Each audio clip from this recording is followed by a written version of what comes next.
hospice.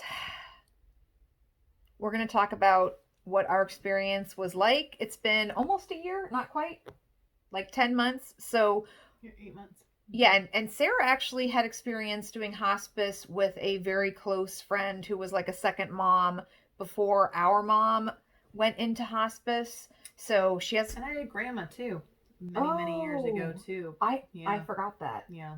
That was you were like like 19? 19. I turned 20 while I was there. Yeah. Yeah, so I would say that Sarah has a temperament where she's really good at this kind of stuff. And she's my older sister, so I rely on her for that a lot. And it was really, really helpful. I don't know that I don't know. I feel like I was kind of along for the ride with hospice. It was our intention to try to give mom the best experience. It's tough, man. Did hospice start once we knew she was terminal? When did it officially start, like at the clock? So, as a general rule of thumb, if you have some sort of long term illness, there gets a point where you decide that you're not going to continue treatment. Okay. And hospice is technically, it can be really up to 6 months. So, if the final days are kind of like the last 6 weeks, but hospice care in and of itself can be 6 months to 12 months. Oh, So I didn't even know it could be longer than that. it can be, and ultimately, more than anything, that's kind of why I guess for insurance purposes and just for the level of care that you need. So whatever doctor is kind of like your primary doctor during whatever illness. In Mom's case and in Miss Wanda's case, it was their oncologist that kind of was like, all right, we're transitioning to where we're not going to do treatment anymore, and based on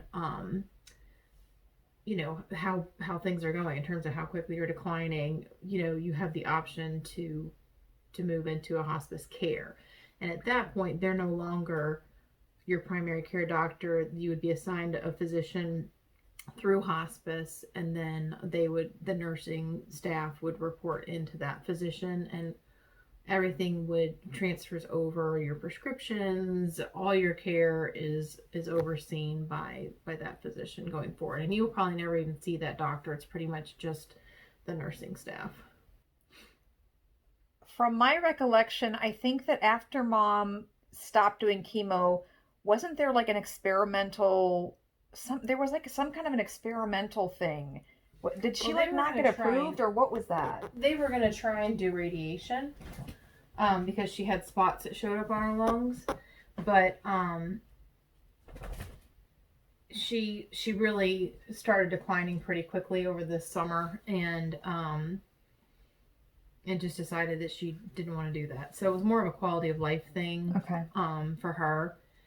And so those are different steps along the way too. There's palliative care, which is basically when you say I'm not going to keep doing chemotherapy, but I still want to be kept comfortable and have a quality of life. Hospice care is usually a little bit further along, where essentially you are, you're basically in the final stages and you're not getting any treatment. Now, you might stay on your prescriptions. So, like with Miss Wanda, she still took her thyroid medicine and her heart medications and all that kind of stuff up until the point that she physically couldn't take them anymore. So, they're not going to like rip you off all your medications and make you miserable. But you're just not going to be going and getting treatments anymore of any kind. Um, I remember we had an issue with mom where she wanted very much to be in her home. And it seems like, I mean, that time period is a little bit, um, it feels like it's a little bit of a bubble where I don't really think that I accurately remember what the time frame was, but it seemed like there was an issue of where we were going to have her hospice bed and her hospice like supplies sent to, because there was kind of a fear that she might not be able to move, but I feel like she thought she would be able to move around, you but that can. So with hospice, if you choose to have, you can do it in stages. So you can start at one place and you can go somewhere else. okay. So we were trying to make sure, I because I'd had Miss Wanda here at my house, I was trying to get her on a hospice program with the same company that I'd had with Miss Wanda in the event that she came here, because I had such a good relationship established with the nurse. So that was my thing, was let's try to get her on with the same hospice company.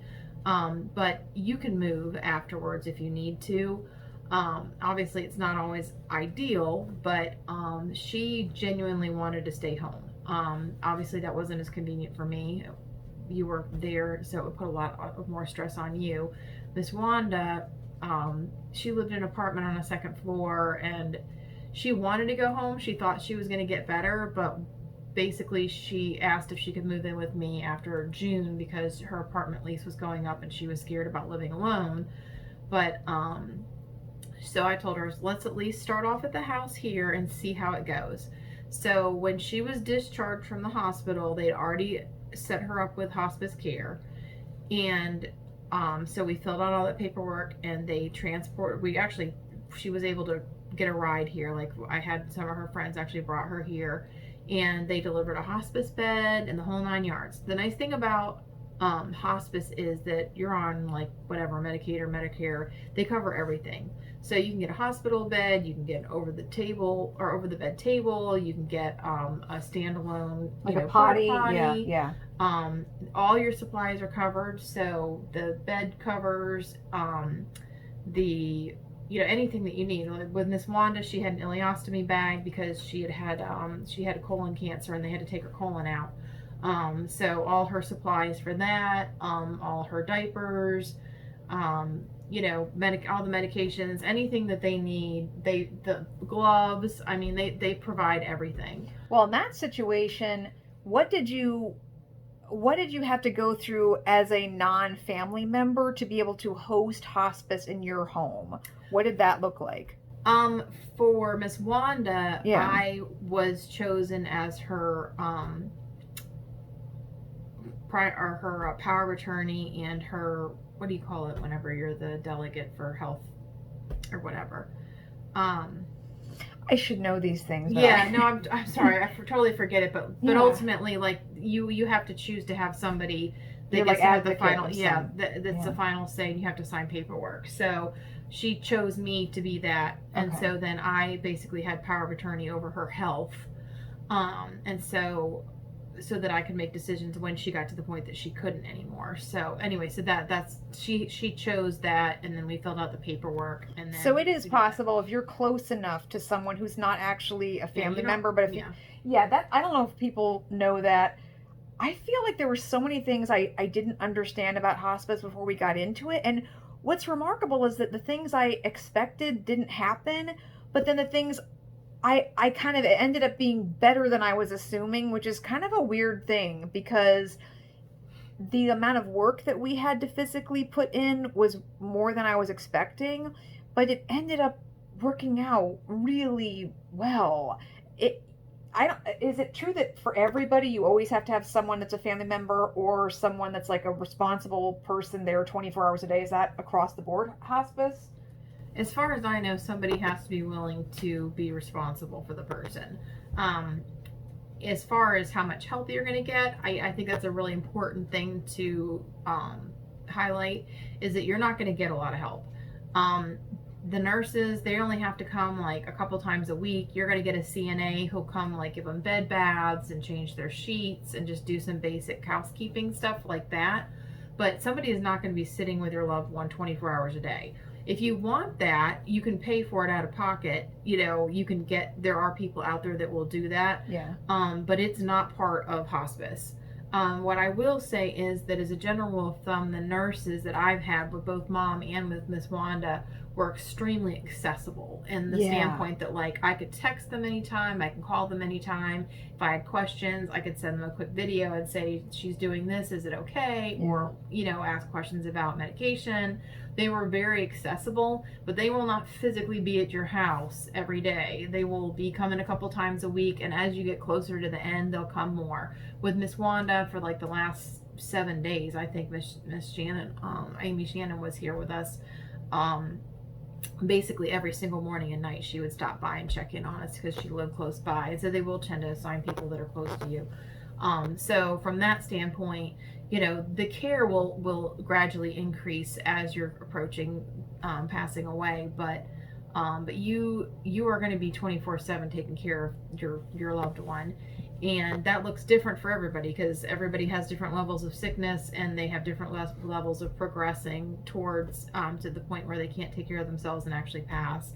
Um, so what I recommend and what we did with both of them, actually with Miss Wanda and with Mom, is we had a certain number of people that both these ladies felt comfortable with, Yeah. because it's a very, very private process to pass away. And so you will just, when you get to that point, you will know who you want around and who you don't. And so one of the things as family, you have to kind of be that barrier where it's like, these are the only people that are allowed to come, and you kind of have to be that, go between, the gatekeeper of that. Yes, the gatekeeper. It is so hard. I was amazed at how much the hospice nurses, it felt like they became family in a very short period of time. And I think that is what was unexpected, because the situation was such that it really was Sarah and I trading off. Because you even think of it like, oh, okay, well, I'll be there for 8 hours, but imagine having to like plan a schedule and you don't know how long it's going to go. And you don't know how quickly they're going to decline and how much work they're going to be. And you need to be able to go get medicines. I mean, and sometimes it's like quickly you need to be able to go do that. And it's like someone has to be there to watch. And also, and sometimes they'll actually deliver them too. So that's another thing to keep in mind, is when you get to that point, they will actually deliver prescriptions to you. Yeah. But it is a 24-hour around the clock thing. And with Mom in particular, I mean, I still had a job, and same thing when I had Miss Wanda here. I had to work remotely, so I had my laptop and I was toggling working and taking care of her. And for probably the last week and a half, I just stayed at her house, and I didn't even really go home. That's a tough one. There are so many things that I feel like I want people who are going through this process to feel like they have a place to like talk to people or maybe share their own experiences, because I had no idea what this was. And then when we were going through it, I just did not want to be talking to people about it as much. It was like, unless there was someone who really understood, and Sarah really was. It's fortunate that she'd been through this before, even though you never want to wish ill, and when you're going through something painful, it's terrible to know that other people have gone through something painful, but it's very helpful at the same time to be able to say, does my mom know when she's going to pass? I remember calling you and crying one day because I'm like, oh, Mom doesn't think she's going to make it through the night. I need you to leave work. And I was very aware of Sarah's work situation, and it had been a 14-month process. So the notion that when you hit a crisis, everyone's going to be understanding for an indefinite period of time is not realistic. That's just not reasonable. And so even when you have people who they're very compassionate and very well intentioned, you can't just expect someone to carry your load indefinitely while you're dealing with a long-standing issue. So with Sarah, we knew, yeah, she can come. She can take Mama to the doctor. She's willing to sit at the hospital. She's willing to do anything, but we needed to be more aware of how serious the situation was, and are there alternatives that would not require Sarah to come because she's the breadwinner for her family. And whereas my husband and Aaron and I were there at the house, Mom, even with my husband, who, as far as people go, my mom was very comfortable with Aaron. We were living all under the same roof for at least a year before this happened. She still didn't want Aaron to come and pick her up, like to carry her. And that's tough as family to be like, okay, well, Mom wants to have Sarah there. However, Sarah can't always be there. And Mom wants to be able to go to the bathroom, so someone has to get her there. And I don't know how, I would imagine probably for a lot of people as they're aging, they want their independence. I don't think that was unique to Mom. It's a very hard thing to lose your independence. Yeah, so I don't think that is, I think that's probably something that other people would encounter too, where you have a loved one where you're saying, listen, we have to kind of have these very delicate conversations of what would you prefer? How much are you actually aware of your own situation, and how much do we need to step in? Because in hindsight, I really didn't have very much pushback with Mom. I just felt so much like, maybe that's a younger sibling thing, but I just wanted her to be able to make the decisions as much as she could. And so if she told me this is something I need or this is going to happen, I just would try to do everything I could to make that happen. So she said, I don't think I'm going to be surviving through the night. And I tried not to melt down because you try not to melt down. I mean, it's just Yeah, so delicate. yeah. So I was like, okay, let me step outside and just cry to Sarah, like, you need to get here right now. She thinks she's going to pass away right now. And I don't know. And then we would talk to the hospice nurses and say, how much does this person know about what's happening with them? And you're trying to respect that they feel like they know what's happening, but Well, I think more than even feeling like they know what's happening, sometimes they want it to happen, right? yeah, So, yeah, like, she yeah, was at the point where she was done. So, yeah, she just kind of was giving up. But one of the things I had to kind of walk her and Esther through is your body still actually has to physically die. So, yeah, just because you're kind of at a point where you're giving up and you're feeling like you're so weak and whatever, there is an actual process that you have to go through, and it's unpleasant. I mean, it's unpleasant, and it can take a while. And so there's certain things that you're looking for, with your circulation, so your hands and feet will get cold. And there's things with your breathing and with your heart rates, and there's just certain like physical indicators that that you're getting close. And so the hospice team is also really wonderful about, they'll give you a yeah, booklet that kind of says, hey, 4 to 6 weeks before, these are some of the things that are yeah. happening, and 2 to 3 weeks, and 1 to 2 days, and hours. Like, it actually goes through all the symptoms, because the reality is there is not a roadmap for this.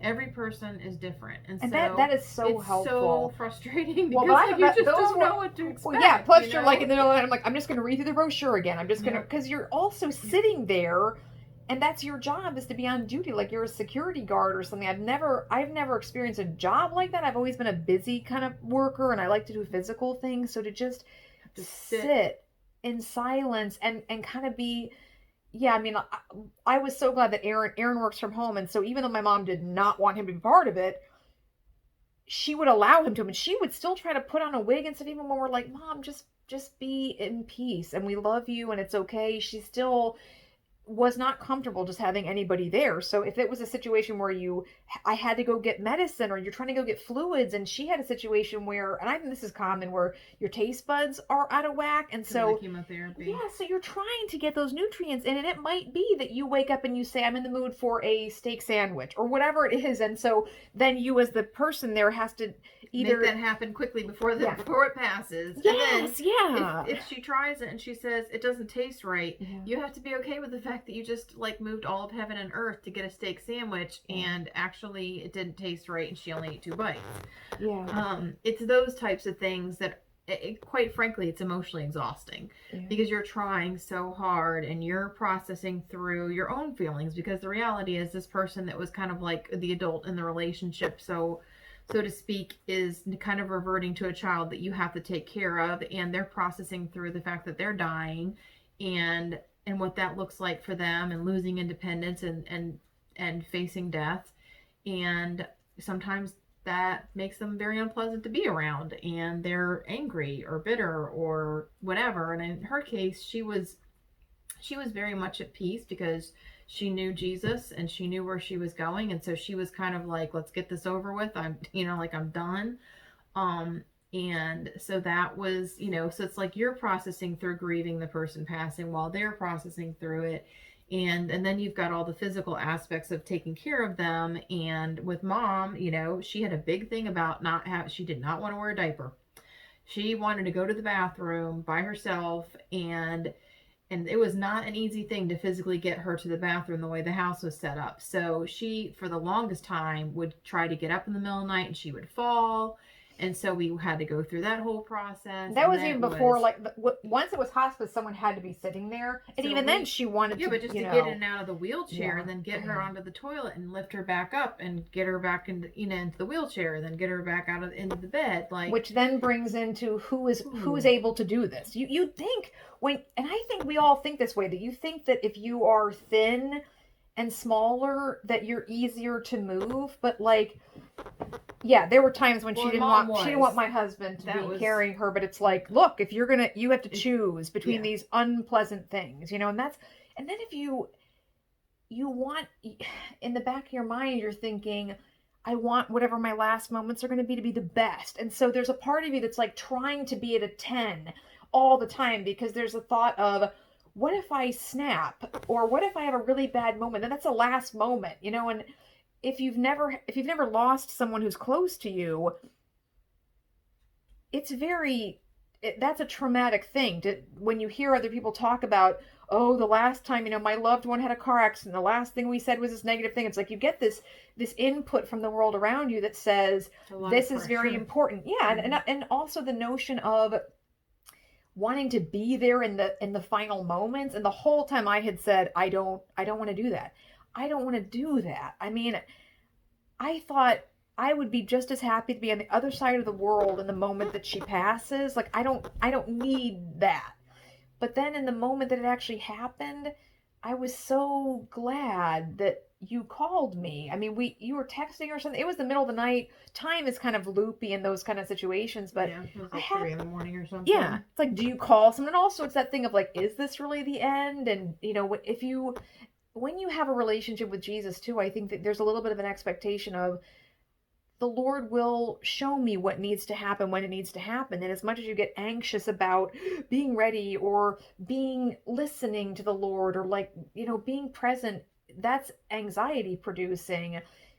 But it really was amazing how in the last moments of her life, my sister texted me in the middle of the night and I had my phone next to me, which it was an unusual situation that led to both Sarah and I being with mom for 4 hours leading up to her last moments. We were there praying with her and over her. And now I'm like, well, I would tell people, if you can actually be there in the moment your loved one passes, it's a very special, intimate thing that I didn't think I would want to. I just didn't. I didn't. I didn't. I didn't want to do that. So it was kind of amazing that actually, for your own, for some kind of like peace in your, Closure, yeah. yeah, it Mm-hmm. actually was with mom. She felt like she saw a loved one there, and it just felt like I knew she was going home to be with Jesus. And yeah, I don't know, there's something wonderful about that. So if you do have a chance to be with a loved one when they're passing, it actually, I think it is a very, very special thing. So it is. I'm in retrospect, I'm very glad that you had the experience of going through this. Were you there when you were? What was your? I was there with Miss Wanda too. I knew she was going to pass away the night that she did, and I literally she was in the hospital. I literally laid in the hospital bed with her for hours and just listened to worship music and whatever. But I will tell you that woman is a hard-headed woman, and she wanted to be alone. She wanted to be alone, and she couldn't talk. So I just assumed she would want company, but she kind of had everybody has their things, and so you have to be respectful and honoring. And so I had already stopped visitors from coming. People had had their chance to come and say goodbye. My daughter was kind of like she wanted to go out that evening, and she knew we were getting close, and I was like, go out and spend time with your friends. I kind of wanted to have that quiet time with her. But I kid you not, I laid in bed with her and we just sat and I just loved on her for hours. I got up to go to the bathroom and I kid you not, I came back in and I was like, I'm like, Miss Mama. Fonda. I'm like, Mama. I was Really? right here. I'm like, and then of course I was feeling bad. I'm like, I wonder if really she wanted to let go earlier and she didn't because I was there. Yeah. So those are conversations that you can have with someone. Like, do you want me to be there? Do you, whatever? Because with Miss Wanda, she wasn't able to talk. I don't really fully understand. Kind of, she slipped away and was still um, alive, but she couldn't talk and she couldn't really communicate. So I didn't really have a chance to talk to her about that. But based on the fact that she did that, like literally in the 2 minutes that I was gone, I was like, all right, no, I got you. Yeah, You, that was you and yeah. Jesus had your thing, and you Yeah. didn't want me there, and that's fine. But I didn't want to leave her side because she was a very social, loved to have people around. So like she really thrived with company, whereas mom was much more private. So I just assumed she would want me to be there. But I really feel like the timing and those things, it's personal and it's God ordained and it was what it was. And so I was with her up until like literally her last few breaths. Um and she was struggling with breathing. So it was one of those things where like I kept thinking, okay, that's it, and then nope, she'd take another big gasp. And so those types of things are, it's really hard. It's really hard. Those last hours are very, very hard. And with mom, she was in a lot of pain. Like mom Yeah. had, for what she went through, she had very little pain. Like she did not, I mean, she just was not in pain with this whole cancer thing. It was pancreatic Pancreatic cancer, so she cancer, was expecting more pain, but the literally it yeah. was like the last 12 hours as Yeah. her body was physically dying, and it was really, really hard. I mean, like it was so hard because you have to be strong and you have to be calm. You can't be emotional and And get you're them worked up, tired. and you're You're exhausted. tired. It's You're like, staying up oh all my night long. You gosh. have no idea how long Yeah. it's going to take, and And you don't want to yeah. waste those moments because you don't know what's going to be the last moment. And so um it was Yeah. very hard with mom at the end because I think we had kind of almost really gotten a little bit uh, spoiled because Yeah. she wasn't in pain. She was We were enjoying it. comfortable. I mean, Yeah, literally the we were week having a good before, time we with we her. yeah, we watched her favorite shows, and we had a good time. She had family members who sent in food boxes. It was Christmas time, so she passed on Christmas Eve. And so we had boxes of like food, and even though she had her mood swings, but there was laughter. There was some laughter. We had some good nights together. And I think because there wasn't another like nurse person to push the responsibility onto, You kind of embraced it and you dealt with it. yeah. Yeah. And so her best friend would come and read at night, and it's something very special. Almost like when you have a newborn, when you're like exhausted but you love that baby. And so there's like those special moments in the middle of the night where you're like, I didn't want to wake up to nurse, but here I am, and now it's this special thing. It's a bonding kind of, Yeah. yeah. It was really quite remarkable, and I wasn't expecting that. The other thing though that just hit me was the fact that when you're talking about life and you're valuing a soul and you understand that God speaks things into existence, that we are known by him before we're born, that it's different than the way we look at life, where we say, oh, well, that life's not valuable, or these hours aren't valuable, or um, we want to take control over the number of days in our life. I was amazed with mom how much I felt like, no, the Lord knows, and it's going to be at just the right time. And there was so much grace in all of it, Oh, it was really. amazing. So Even I have a the different way that he perspective. met her in those moments. Like I remember that book that she got. It was Yeah. a random thing that somebody bought this book for her, that a person who filled in a role of her mother passed away when she was 20. And so this woman that was actually the mother of a guy that she had dated, and I don't know if they were engaged, but like it was a serious Yeah, relationship. like long term Yeah, yeah. relationship. And she kind of was really there for mom while she grieved the death of her own mother, and she had given her this book. And so to, you know, 49 years later, Yeah. have that book show up at the house Yeah. through a friend of hers that really loved the book and wanted to share it with her, and then for us to take turns reading it out loud with her. Yeah. Like those little things were like totally God touches, and it just made the process feel like it was going to be okay. Yeah. And that's one of the things that I can say for all of the people that I've been a part of with passing, because even one my friend at work, she called me when her mom was passing, and I was there with her while she passed away.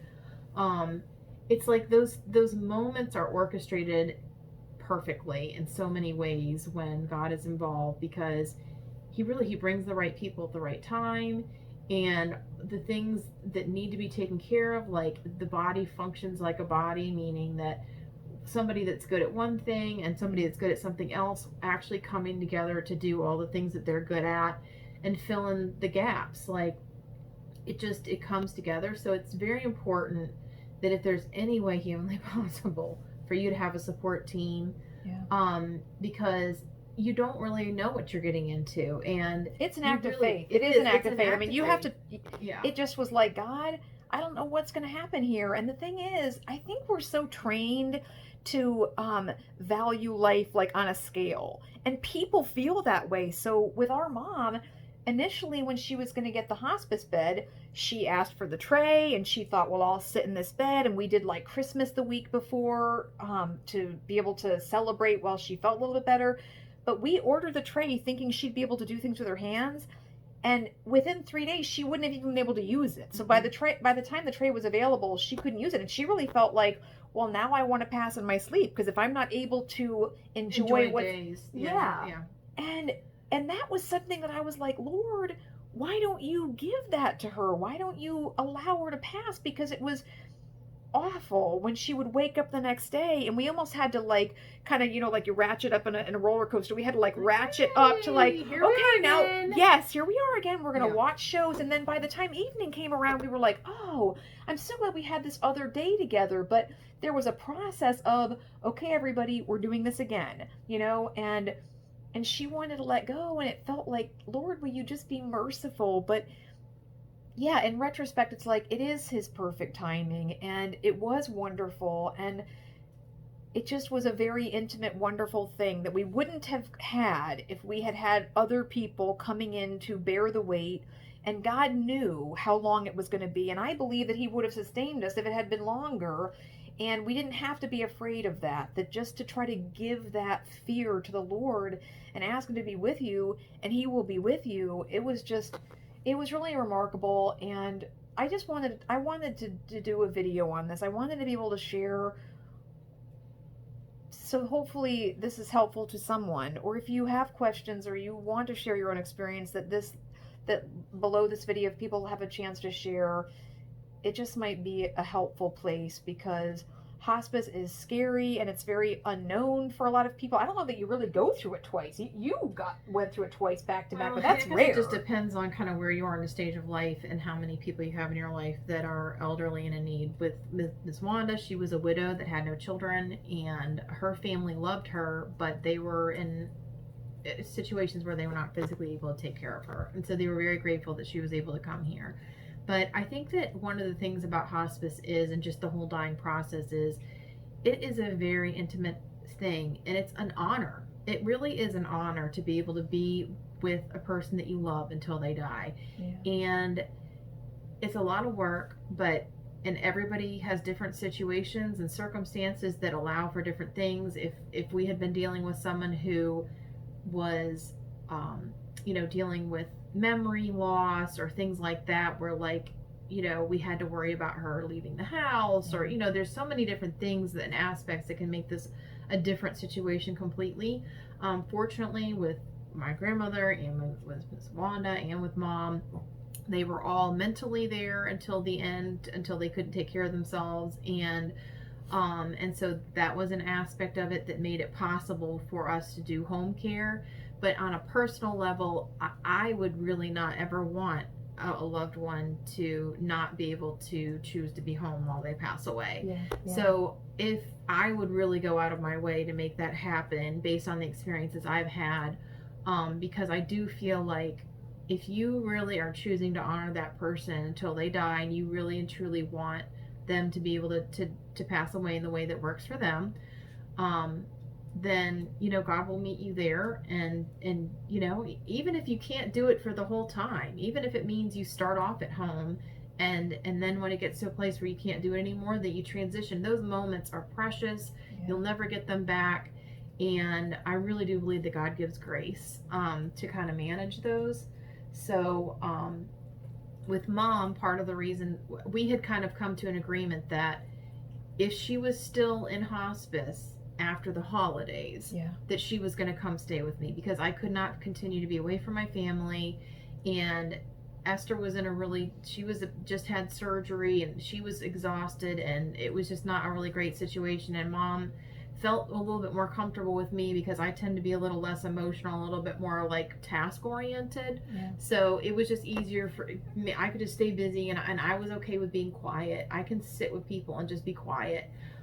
So I just was a little bit easier for her to kind of like relax. Which those are things with, you can't yeah. take it personally too. Yeah. Those are the things that's like people will tell you that, and that is something that I felt like almost like a hot potato. I just tried to give it to God. It's like in the moments that come that you're like, oh, that hurts my feelings so bad. Like, what if the last moments I'm doing great, but the person that I care about says something that is unpleasant or Mm-hmm. hurtful. It's like Mm-hmm. you just got to know that you're there to show them love. It's an action It that, really is love in yeah, action. Yeah, it you is. cannot. You have to kind of put your own emotions aside. You really have to be mature. Yeah. You cannot. You just can't let it be a moment where you're constantly being sucked into being offended and being whatever. Like you really have to kind of shelf those things, and you have to go back and deal with them though. But in the moment, you really have to kind of shelf your own immaturities, because the reality is, as a kid with an adult, you still kind of have those triggers, Yeah. where like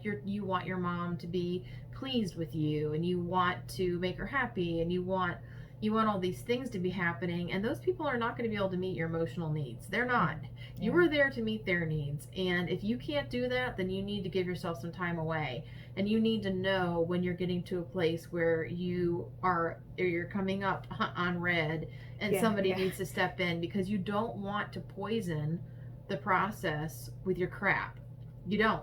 You want it to be as pure of a time as you can possibly make it, with obviously grace, in that you're not going to be perfect, but it needs to be something that you're striving for if you're going to make this choice to have a loved one at home, because these are going to be people that even if they don't mean to, they're going to hurt your feelings. They're going to be rude. They're They're going to vulnerable. be They're short with you, it's and just, they're going to let everything out. They're going to just be ugly sometimes, because they're kind of processing the fact that they're about to die, and they might be mad about things. Mom was mad because her molds didn't come in, and she really wanted to make ceramic molds. Yeah. She Yeah. wanted to be able to do these ceramics, and she couldn't believe that they weren't there in time for her. I thought, to do oh, it. she's about to go meet her savior, and the first thing she's gonna say is, "Lord, wanted why to- didn't you?" Oh, even when I was like, I don't know if you're tired, I don't know what's happening, but she'd be like, "Why didn't God allow my molds to come sooner?" I'm like, I don't know, Mom, but here's some water, or like here's some tea. I don't know, but I'd just be know. like, Mom, your art shop in heaven is going to be so Yeah. amazing. It'll be Yeah. everything, It's like I'm like on the opposite side. And I know was talking that's about why, heaven so much. She's like, Yeah. you talk about heaven so much. It's almost like you want me to be there. I'm like, I'm just trying to Yeah. like cheer you up. But I do really believe that must be amazing to spend Christmas in heaven. I really think that God did give that to her. And it's neat from the outside to see the ways that God moves in the lives of people that you love. And I imagine that Mom probably saw that happen in our lives. As a parent, you get to watch your kids grow up. It's a different viewpoint. And so from the vantage point of kind of watching her go through this, like you get to see how God moves intimately in that person's life, and ultimately in their death. It's going to happen for all of us. So it's something that it's like, yes, okay, this is a natural part of life that we might not like to think about, or do anything to kind of prepare for. But yeah, it is going to happen for everybody. So it was a shocker with Mom being really young and vibrant, and oh yeah, I mean, like we never in a million years, we thought she was going to live forever. She was so healthy. I would have thought she would so outlive hardy. me. I mean, yeah. I mean, like she was a hard worker. She looked young. I mean, she literally aged 20 years in that 12-month period. It was frightening. Yeah, it's like the Indiana Jones, where the guy picked the wrong clay pot. Yes, and then he just like literally turned. And that was a similar experience for her too. That she's looking in the mirror and she's like, "What is even happening?" And you have to, it's like if she lost every pound. There was every not. Pound. She was literally a skeleton. She was just like She's like, I look like a Holocaust victim. Like, she literally was a skin and bones. And it was like, she didn't even want to look at herself. No. And then you're trying to say, you look nice. No, and she'd be like, no, I don't. Are you looking at me? Yeah. But she put her earrings in. She would dress. She bought more earring backs on and wear sleeves to where socks like, you couldn't that see how long. Gosh. She wore clothing to where you couldn't see how bony she was. She'd have collars. She'd have, sleeves. And she really did a nice job of making herself look presentable. Because she was so sensitive about it, right? I mean, like, it was very hard for her just to like totally waste away. So, but even from that standpoint, like Esther was mentioning earlier, it's like you think, oh, because she's lighter, it's easier to move her around, but it's like it's also a lot easier to hurt her. Yeah. Or you got somebody that's thin and bony, and like you don't want them to get bed sores. You don't want to like be too rough with them because you can hurt them. Yeah. It has its own issues. So anyway, so that, I mean, and yeah, so I will say too, like just from the standpoint of even ordering a bed, you can you can get a bed that helps with bed sores that actually alternates air. It's kind of like an air mattress, and Yeah. so that the pressure points aren't all the same all the time. So we did that for mom. Miss Wanda, her bed, I mean, the hospital beds are just, they're really not comfortable. And so I actually got a mattress cover. And actually, I think I did that for mom's too. Her CNA wasn't really thrilled about it, but because it made it a little bit harder to change the sheets. But I Oh changed yeah. the sheets because I'm like, I did not want her upset with me. But Yeah. I literally put one of those egg crates on top, and then I put a plastic sheet over it so that the sheets would slide off and on easier. And because I'm like, I can't have her dying in this bed that's like god awful uncomfortable. Like It also you does kind know, of feel like like it's not a pleasant experience. Like, oh, there's my death sled that just gets rolled in, and then the minute that that person passes, they come and pick it up. I mean, it definitely doesn't have like a sweet connotation. It's kind of so you want it to be as good. comfortable. Yeah, Yeah. Oh, yeah, yeah. So we with mom, she wanted all her pretty sheets. Miss Wanda was thrilled to be in all of my son's superhero because I all I had for sheets that was twins was yeah. all their superhero and their Marvel stuff. So I'd be like, today we're doing Avengers, and today it's Spider-Man, and she didn't care. She was thrilled. I mean, Yeah. she was totally fine with it. But mom wanted her pretty comfortable whatever, and she needed a electric blanket because she Yeah. got cold, Yeah. so these are just things that, like, you'll find ways to make that person comfortable, but you do need to be trying to make that person comfortable Yeah. because dying is so unpleasant, and there's going to be weird things that they say and do that you're going to be like, that doesn't even make sense. But it doesn't matter. It Yeah. doesn't matter. It doesn't have to be rational. It just has to be considerate. You want to be considerate and compassionate towards that person, because if it's a loved one, you just you want to love them. You want to love them well till the end, and that means you're going to have to give. You're going to have to give a lot, and it's an honoring, intimate thing to do, and I wouldn't have changed it. I mean, I'll do it again. I know I'll do it again. With whoever I need. I mean, even I know we've talked to my aunt who doesn't have any children. I'm like, you can come here. We I'll actually take made care a of good you. team. I will say, I had forgotten. I don't know how I could have forgotten this, but I did forget that I told you I couldn't do it anymore. I did. I remember now.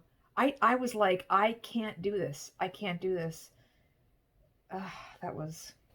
Well, I think that's why I kind of went with the text, because I'm like, well, I'm gonna send a text, and if she doesn't get it, and I know it's really getting close, I'll call her. But no, I mean, like, when she got that text, she did come down. She'd really just it's been a really hard week. It's been a really hard week, I don't and even know if I was even down there the day before. I might have mm-mm. not. Yeah, like the whole day. Was I mad at mom? I don't remember exactly, but I was. I do now remember that we had plans that she would go to your house after Christmas. Mm-hmm. But also, I don't, in retrospect, I don't think I handled that well that mom every day thought that it was going to be her last day. And so I It's just really emotionally thought, exhausting because you thought yeah, that even before, because you didn't know what to expect. yeah, it's So true. it's like every single morning you go downstairs and you don't know if she's going to be awake, if she's going to wake up. Yeah, And so months of that, long before really realistically it was going to happen, it still wears on you. yeah. Like, it wears on you because you don't know if you're going to go downstairs and she's going to be awake or if she's And not, that's the thing that'll make you feel bad about yourself. I mean, it so don't, I guess is what I would say is if you have somebody that you can lean on. I mean, now my sister and I, we don't live right next to each other, but we're about to go out to dinner, so we're just filming this before we go to dinner. But we have a much better relationship, and that never would have happened if we hadn't done hospice together. And it wasn't perfect, but gosh, it was so close. Now, in retrospect, when I look back, that was amazing. It was an amazing experience. The nurses were amazing. It was like the professionals who deal with this knew. They Yeah, they just know they it. just Yeah. know. And so not They they know how were to handle things. yeah. And honestly, that brings up a good point, though, because the truth is, when people are passing away, there's a lot of stuff going on. And in our case, we both respected each other enough that we were going to get past whatever our issues were. and work together to take care of mom. If you Mhm. have siblings or you have family members that are not acting right, you really kind of have to take the high road, because you do not want to have all the drama. You can't have it around somebody when they're passing away. You really have to kind of like shelf it. And things get weird with people. People, obviously, like with money and, wills and all this kind of stuff, like a lot of ugly stuff can kind of come up. Unfortunately, we didn't have that. It was a real blessing that the two of us, like, mom didn't really have much anyway, but ultimately, like, we were in sync about everything. We trusted each other about everything. Like, there wasn't any weird backstabbing kind of drama stuff going I on will say that at it that took a, point, yeah, at that at point. that point. Yeah, because the thing about, I don't know, I had an idea with pancreatic cancer that mom would be passing sooner.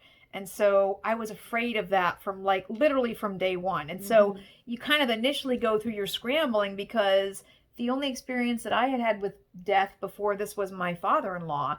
And he passed away during a basketball game on the court. And that was it. It was it. And so I guess I just didn't have any kind of perspective of, A long yeah, process, like yeah. how many loops you can go on a very unpleasant track of, well, if this person is alive and is of their right mind, they can make decisions. And so, what things during this very ugly process of, hey, I'm very sorry you aren't going to make it. So, what's going to happen with everything? You know, they're very uncomfortable and strange conversations that You've when got to have people, good yeah. boundaries, because they're going to expect things from you. They're going to be like, I mean, honestly, with mom, she was a very servant minded type person. She volunteered at everything at church and whatever. Like, she was typically a very focused on other people in terms of helping. But I mean, there's going to be a point in most cases with people as they're passing away that they're kind of going to just assume that you should just drop everything for them whenever they want something because they're dying. And that is kind of an immature but also natural part of the process. And so that's where, again, like, you got to have good boundaries, but you also have to do the best that you can to have good resources, because you're going to need it. You're going to need it. Yeah. And That's you're a going good to point have, too. It's so expensive. It's so expensive. I mean, I couldn't believe when mom first got sick how much I didn't factor in gas. Every time Sarah would come up, it was, and that's a lame example, but it just felt like you kind of get used to your normal routine, even for mom. I mean, it was like, here's my set income. I know that my bills are always this much. I know that this is the kind of food that I eat. And so even the notion of someone saying, I now want to just eat organic, and you're like, okay, well, I just spent $75 on something that I would normally spend $15 on, and now we're throwing it all away yeah, and because it now you're doesn't going to throw it work. away. Yeah. Yeah, and it's like, I felt the same thing. It's like, well, I'm going to buy her groceries. I'm going to buy her this. I'm going to, Yeah. yes, driving back and forth an hour. It was 60 miles each way, multiple times a week. Yeah. It does add up. And, that brings up a good point, just in that there are resources out there. There are foundations that help people who are going through that, to where they'll give you gas cards and things like that. Fortunately for us, we were able to manage that, but there are resources available. So if you're in a place where you need help, there are ministries out there, and nonprofits or whatever that, that will kind of help offset some costs. But yeah, I mean, there's a lot of little things that you don't really take into consideration. It's a strain on your family. I mean, I was very fortunate that I had a husband that was very hands on. I had two boys, that at the time, were really, what, like 7 and 9. Yeah. And you Um, could tell kids, I don't know what we're doing for your birthday this year. And for a kid too, they don't have the perspective. I mean, it really is like, okay, well, so when are things going to go back to normal? And you're like, well, I have no idea when they're going to go back to normal. Also, it's not going to be normal because Grandma's I'm, gonna be gone. yes. And it's like, and that is, as you're going through it, you're like, well, I can't grieve right now because we have work to do and we need to keep it going and try and be as optimistic as we can. But then there's also the thought of, So at what point am I then going to crash and go back to my family a wreck after not prioritizing them as highly as they would like for an extended period? Fortunately, with my boys, because they were so close to Miss Wanda and they saw her, I mean, they were there. I did not hide anything from them. They knew she was sick, they knew she was dying, and, and so fortunately, she did pass away in the middle of the night, basically like right at midnight. So, which is another thing is when that does happen, if your nurse or somebody isn't already there, you call them, they will send someone to come out and pronounce your loved one as passed away, and then they will call the funeral home. So you want to make sure you have a funeral home picked out and everything ahead of time, and they will come and they will take your loved one. And so so from that, for Miss Wanda, like they went to bed, she was here, they came home, she was gone. Or they woke up in the morning and she was gone. So, um, those are challenging moments when you realize that that person is they're gone and they're not coming back, and some people don't feel like they can deal with that. There were people in situations where they didn't feel like they could even come to see them when they were passing away because they didn't want to remember them that way. So it's a challenge to, yes, you're going to remember what that person was like when they passed away. So it is, but it's everything in life is a choice. So you can choose to focus on whatever you want to. If you want to be dramatic and, get really, really, really pulled into emotions, you can focus on all the negative things, and you can get yourself worked up about that, or you can focus on the things that were important about the process, what an honor it was to go through the process with that person, to cherish the memories that you made with them, and try to just celebrate what was good. Yeah. Because otherwise you can really quickly get sucked in with the negative, and it is a balance because there's going to be a lot of negative, and you can choose and pick and choose what you're going to focus on. For me, there were moments where I really struggled, but at the end of the day, I knew I had to kind of pull myself together and just focus on the fact that this was it. Like this is your last opportunity to bless your mother and bless my mama Wanda, and honor God in the way that you treated these loved ones. It's a sacrifice, and it's an honor. So you kind of have to get yourself in a mindset where you're ready to kind of set some of the emotions aside and focus on what needs to be done, and try to be as present as you can with everybody that needs you. And it's a strain. It is a strain, but I've said it before, like I would not have done it any differently, and I really, really, really believe that God taught me a lot through the process of learning how to let go, learning how to accept help, learning to trust Him, watching how He loved other people and knowing that He loved them more than I did, and allowing things to work themselves out. Um, I I was very stressed out with Miss Wanda when I went through it with her because I didn't want to go to work and then miss out on being with her, and I didn't know when she was going to pass. And she held on. She held on. The hospice nurse that we had, who was wonderful. I mean, she had her on red for like 10 days. She didn't even eat. I think it was 10 days. She was 10 or 11 days. It was like her personal record with this particular nurse. She's like, usually when they stop eating, like within a couple days, they'll go. And I mean, that woman, she held on. She was not ready to go. And so so then you have those moments where it's like, well, when's it going to happen? And I need to be all these other places, and there's so many things demanding my attention. And how do I know when to stay or when to go? And and I mean, with Wanda and even with Mom, like, I brought one of the boys' twin mattresses downstairs because we actually have two sets of bunk beds, and I would sleep on the floor in the room with her because I didn't want her to pass away alone. And the night before Miss Wanda passed away, my friend Taylor, who was actually staying with us and was a huge blessing to us during that time, She slept on the floor with her one night so I could just sleep in my own bed and get a good night's sleep knowing that I didn't have to worry.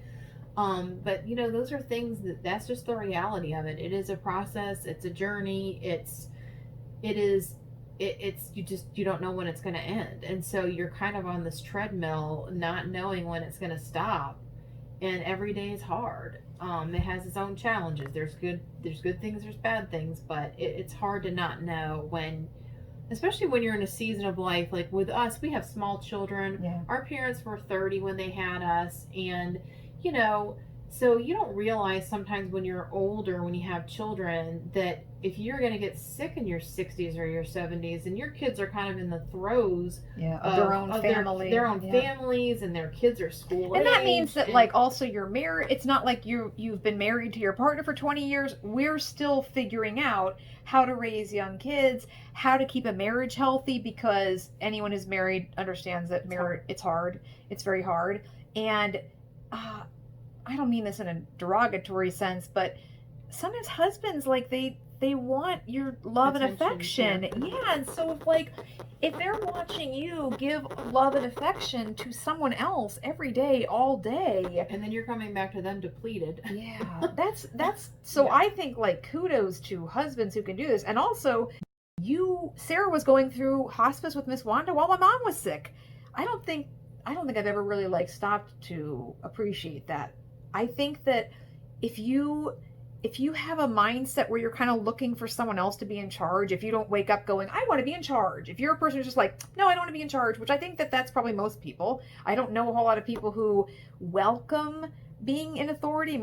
I don't want to be. I just want to be left alone to do my own thing. Mm-hmm.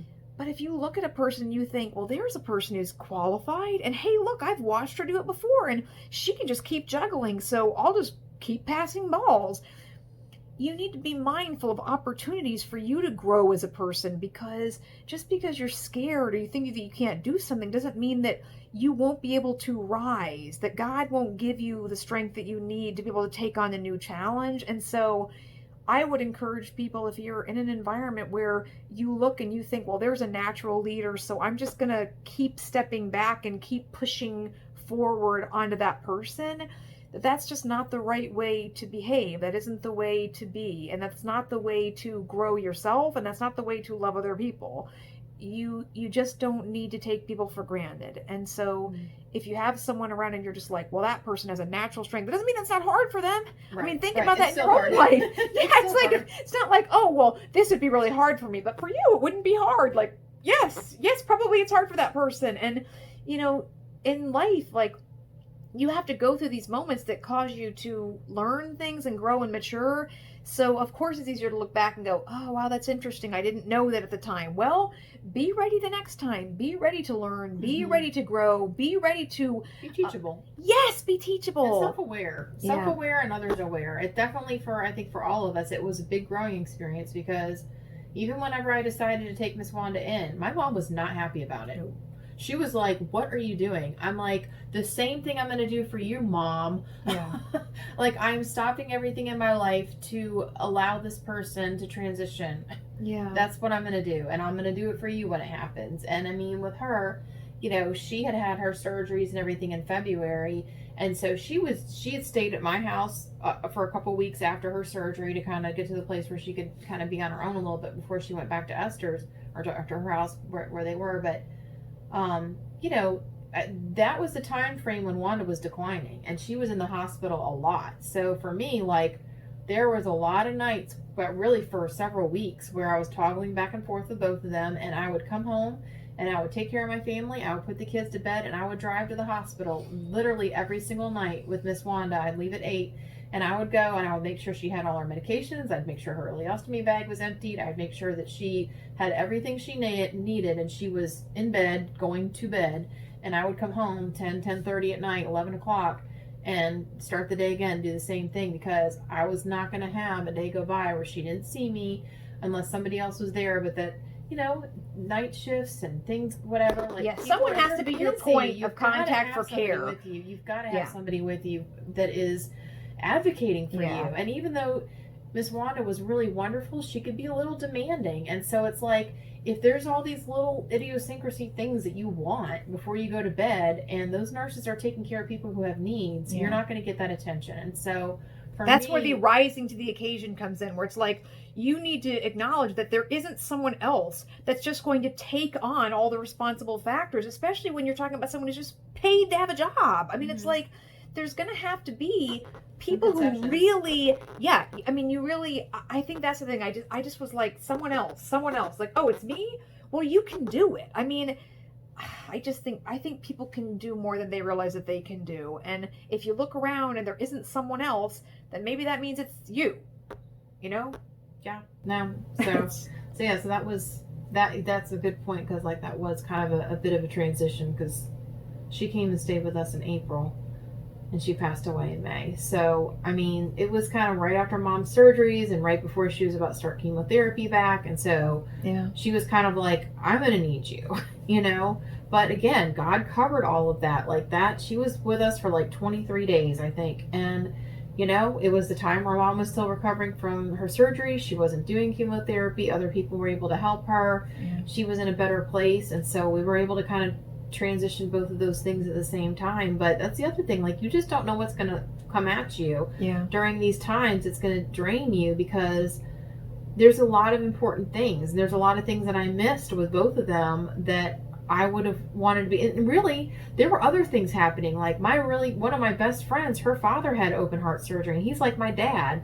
And if there weren't all these other things happening, I would have taken time off and I would have gone and stayed with him.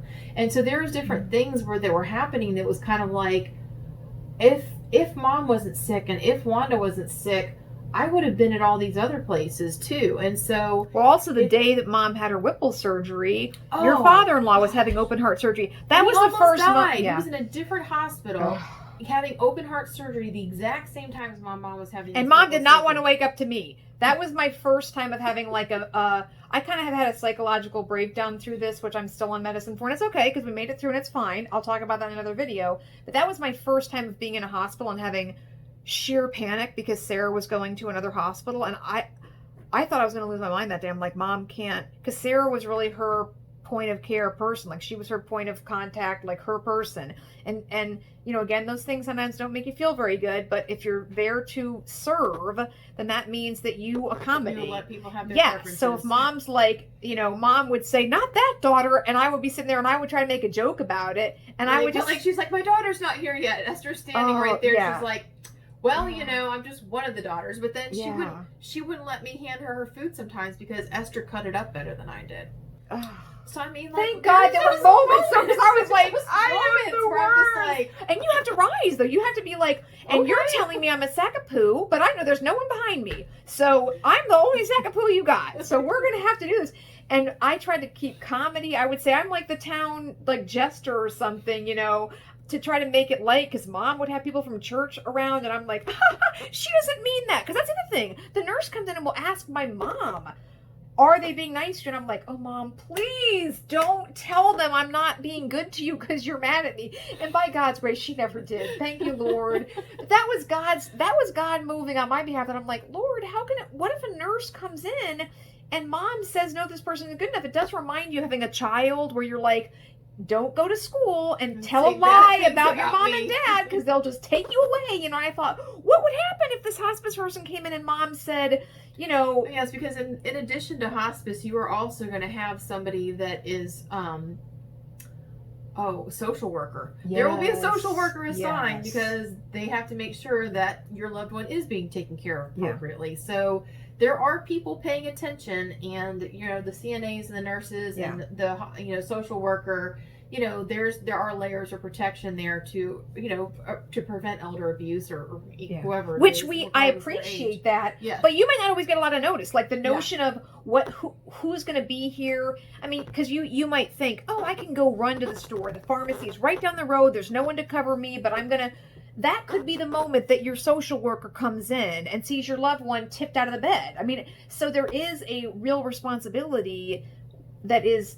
It can be kind of nerve-wracking, so it's very nice it's nice that mom was always really nice, and we had Christmas music playing, and we had a fire going that my sister and I were like killing ourselves to keep this fire day, all day. fireplace. Have you ever done that with a wooden fire, like a real fireplace, where you have to get kindling in the winter when it's wet? Wet.